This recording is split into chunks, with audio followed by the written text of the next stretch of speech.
ఇందులోనే చూసారా. అంతకుముందు ఇది ఆవ మొక్క, అంతకుముందు తోటకూరలో పప్పులో వండినప్పుడు పాలకూర కలిపి వేసాను. అది తుంచగానే మళ్ళీ ఇలాగైపోయిందండి. ఇంత వచ్చింది. ఇప్పుడు ఆల్రెడీ ఫ్లవర్స్ కూడా వస్తుంది చిన్నగా, చూసారా. సో ఇందులోనే పుదీనా, ఇందులోనే తోటకూర మొక్క కూడా వచ్చింది.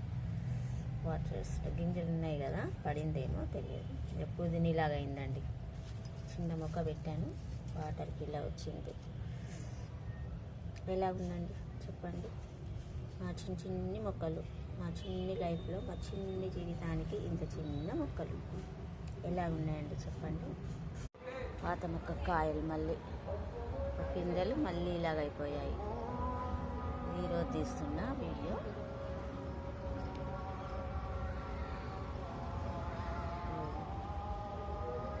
ట్యూస్డే 17 డేట్ మళ్ళీ తీస్తున్నానండి.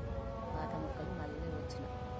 ఇంకా ఇస్తూనే ఉంది చెట్టు, చూసారా. చాలా ఆనందం అనిపిస్తుంది. దీనికి ఖాళీ వాటరే ఇస్తుంది అంతే, ఏమి ఇవ్వడం లేదు. అయినా గ్రోత్ వస్తూనే ఉంది. చూసారా, చిన్ని టమాటా పండు వచ్చాయి, పండుకు వస్తున్నాయి, పండుకు వస్తున్నాయి. ఇవన్నీ పండితే ఒకసారి 1/2 కేజీ వరకు అవుతాయండి. ఇదండి ఈరోజు మా టమాటా మొక్కల లైఫ్.